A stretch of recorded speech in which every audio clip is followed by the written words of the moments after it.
let's connect the messaging app so we can actually use this from our phone. In the OpenClaw chat, say, let's set up Telegram.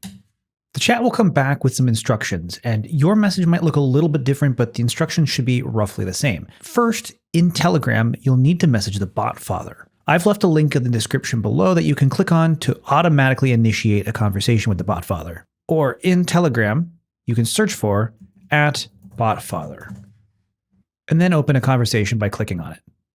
Click Start, and then click New Bot. It'll ask you to name your bot. I'll call mine Tony. Then it'll ask you to give your bot a username. Now, your username must be unique in the Telegram ecosystem, and it has to end with the word bot. So I'll call mine Tony the Wonderbot. It'll provide you with a link that you can click on to initiate a conversation with your new bot, and it'll provide you with a bot API token. Now, just like the other tokens in this video, this is like a password, so save it somewhere secure and don't share it with anyone. Go ahead and copy that token, then return to your OpenClaw Gateway dashboard and paste it in. After a minute, you should get a confirmation message saying that Telegram is connected and the DM policy is set to pairing mode. So now we need to approve the connection between our Telegram ID and OpenClaw via this Telegram bot. To do that, return to Telegram and then click on the link to message your bot. Upon starting the conversation, you'll get this message that has your Telegram user ID and a pairing code. Go ahead and just copy this whole message. Then back in your OpenClaw dashboard, paste in that whole message and send it.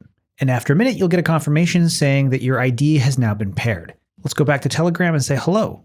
And it responded to us. If we check back in our OpenClaw dashboard, we can see the exact same conversation happening here, which means that we no longer have to come to this gateway dashboard in order to talk to our bot. We can now do that from anywhere with our Telegram. Now, what just happened here is actually one of the most important security features in OpenClaw.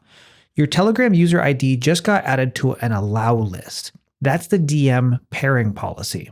Only approved contacts can talk to your bot, and we just got our Telegram account approved. If someone else finds your bot on Telegram, it ignores them. I asked Dan from the Medix Media team to message my bot, and my bot gave him the cold shoulder. This matters because most security failures with OpenClaw aren't fancy exploits. They're just someone messaging the bot and the bot doing what they asked. Pairing mode stops that.